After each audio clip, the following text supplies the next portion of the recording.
Our next pitch is from SciCorp International, and we're going to hear from Derk Maat. Hopefully I'm pronouncing that well, Derk. Sorry if I'm not. Okay, thank you.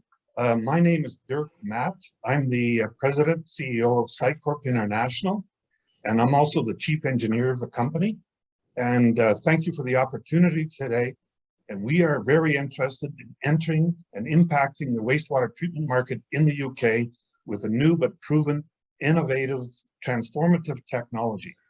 And we're going to focus today on talking about solving odor issues, increasing the plant capacity of wastewater treatment facilities, and reducing operating costs.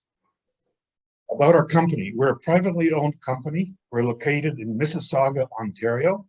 Our business model is based on product manufacturing and supply and providing technical support services for the application of our technology. Our clients include both domestic and industrial wastewater treatment facilities. We've seen a 300% revenue growth in the last 5 years, and we have a presence in about 25 countries around the world. The challenges that we think the wastewater treatment industry is facing in the UK include dealing with odor control in wastewater treatment facilities and in the biosolids generated from the wastewater plants. Plants are focused on decreasing solids sent off-site. Plants are focused in developing larger treatment capacity to minimize CapEx, and plants are looking to improve performance to reduce the impact of major UK rivers. The treatment of stormwater overflows in CSO basins is also a challenge. The management of fog in sewers and wastewater plants is also an objective of the industry in the UK. And of course, lowering the operating cost and lowering the carbon emissions and environmental impact is always an objective.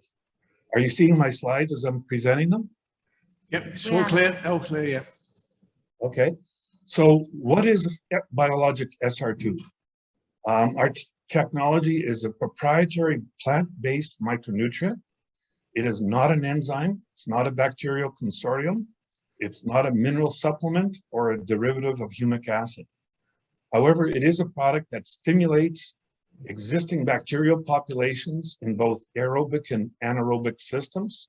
So it's a catalyst and vitamin. A simple infrastructure is required for application. A peristaltic pump is all you need, and can be applied to a wide range of plant types and sizes, pumping stations and trunk sewers. Dosages are in the 2 to 10 ppm range based on wastewater quality. So what does Biologic SR2 do when it's added into the wastewater flow? It eliminates odors, it reduces the oxygen demand, it reduces biosolids formation, it actually breaks down fog in sewers and wastewater treatment plants, depending where it's applied. It increases plant capacity, it actually improves plant performance, and the net result is a reduction in operating cost and a reduction in CO2 emissions and carbon footprint by reducing the energy demand for aeration and reducing the energy demand for sludge processing and disposal. But how does this technology work? Well, the engine of every wastewater treatment plant is the biological flock. And in activated sludge systems, the flock consists of millions of bacteria. The outer surface is aerobic in nature, and the inner core is more facultative in nature because the oxygen cannot get to the inner core of the flock. And with our product, we activate this inner core to take up to 25% of the incoming BOD load and reducing it with the use of the facultative bacteria. This results in a 25% reduction in oxygen demand for the aerobic bacterial population. The product will also accelerate the activity of aerobes and anaerobes by 50 to 100%, allowing higher loading rates. The net result is a 25% reduction in new sludge formulation. In addition, sulfur-reducing anaerobes are inhibited through competitive inhibition and their activity is reduced by 95%. This results in up to a 95% reduction in hydrogen sulfide generation.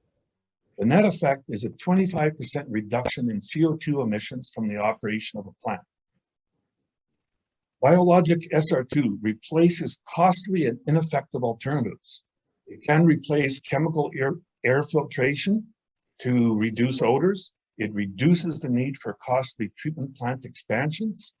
It replaces masking agents and toxic chemicals used for odor control like ferrochloride.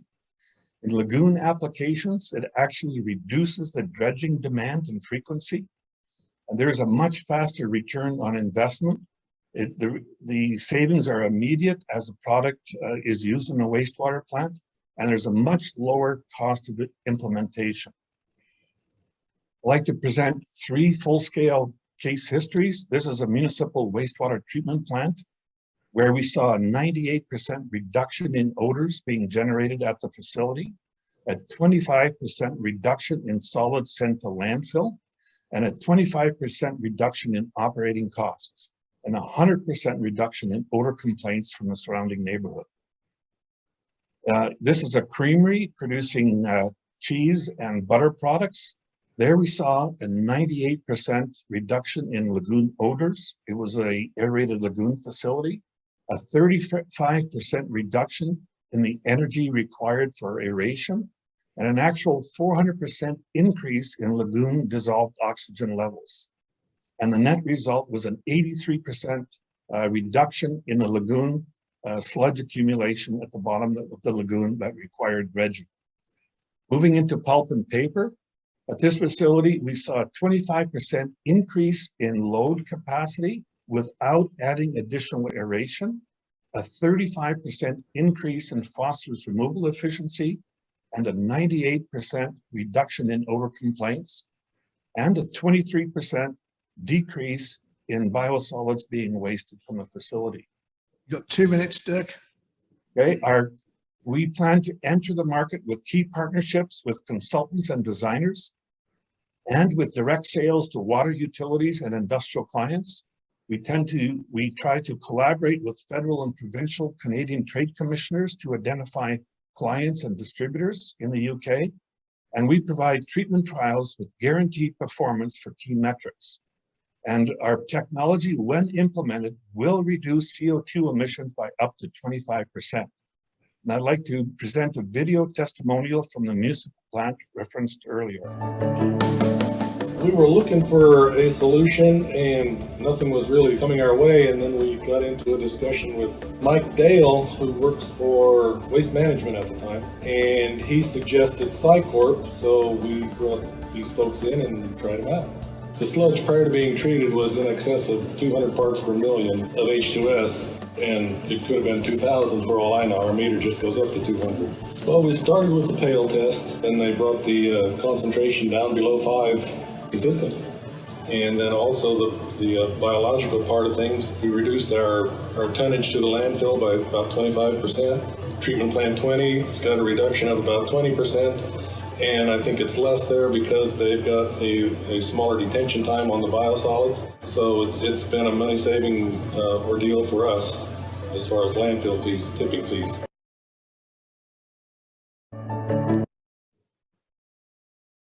I'd like to thank you for your time and attention and the opportunity to present our technology.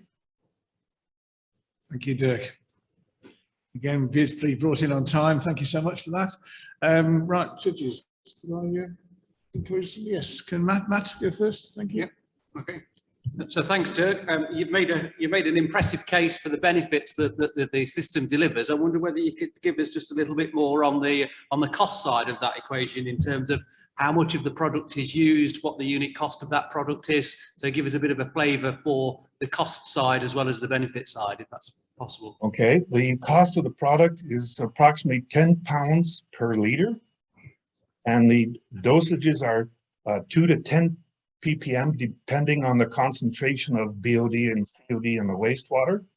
And the net benefit, the return on the investment is for every pound spent on our product, the savings in terms of energy and biosolids processing will be up to 2 pounds. So there's a net cost benefit of approximately £1 for every pound invested in the technology. And because your energy prices are so high in the UK compared to North America, and sludge processing costs are very high, we think, or we know, there's a very positive cost benefit analysis here. Okay, thank you. Just one quick follow on. In terms of application, do you apply it direct into the waste stream as it works? Is that how it works? That's correct. We apply it upstream as much as possible, the inlet works of the plant, and sometimes clients will apply it in lift stations or pumping stations upstream to get the benefit of reducing fats, oils, and greases in the sewer system as it travels down to the treatment facility. Okay, thank you. Toby? Derk, really interesting. You've articulated the the sort of CO2 reduction benefits. I'm interested in what's the sort of production system that produces this chemical, and what's the sort of carbon footprint of that? Sorry, I didn't hear exactly your question, but our product is a blend of certain extracts from different plant species and a few minor mineral supplements. And we blend it here and produce it here in Mississauga, Ontario, Canada. And we ship it in concentrated form all over the world. And what's the carbon footprint of the production process? Oh, the carbon footprint of the production process is very, very low. It's a plant that's harvested in the wild, and I've done that total net benefit of carbon footprint reduction, taking into account the carbon footprint of product production. It's almost energy independent in terms of its production process. It's very low. Thanks, Dirk. Laura, I think you wanted to do that. Thank you, Dirk. Again, I've got two questions, but my first question is just around the specific conditions in which the nutrient will grow and do what it needs to do.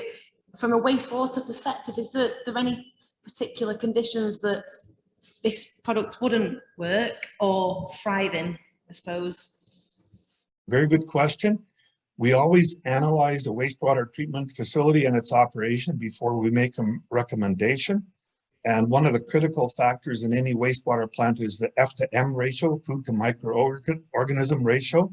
And at low F to M, we do not recommend using our product, or we recommend raising the F to M ratio in the facility, because we're making the bugs more hungry for food, and they can eat a higher volume or higher mass of food. So under low F to M's, it would increase the risk of filamentous sludge production. So we recommend do not apply it where F to M's are below 0.15. Thank you, Dirk. And then my second question was, in terms of how quickly does it work? Is there a period of time that you have to wait? Is it a couple of weeks? Is it instant? How does it work? We're dealing with good question. We're dealing with biological systems. So there's an acclimation period of 1 to 2 months to acclimate the biological population properly. And after about 2 months, we start to see the maximum benefits realized. Odor control happens very quickly within 1 week, but then sludge production and other energy savings will materialize over a longer period of time. Brilliant. Thank you, Dirk. Superb. We'll introduce, can I go to Marie, please? Yes, so mine is based on the availability of the product. And I was funding it because, I mean, we have quite a lot of wastewater in the UK. And if we are going to dose it on every cubic meter, what is the production size you have at the moment? Our production site can handle a large volume of demand. Remember that, for example, the paper mill has a flow of 144,000 cubic meters per day of flow, BOD of 600. Product use is only 400 liters a day. So the volumes required for large wastewater plants are even quite low, and we can produce at the present time, I think up to 20 or 30 totes per day of product. But because you are saying the plants are growing in the wild, are you planning in the future to grow them in like Yeah, our raw suppliers of our ingredients have assured us they have a supply of product for us that would allow the expansion of our sales dramatically in the next years. Thank you. Okay. Judges online, any more questions? No, I think we're all done in the room. You've answered all those questions really thoroughly. Thank you so much, Derk. So all the best and enjoy the rest of your day. Thank you very much. Have Thank a great you. day.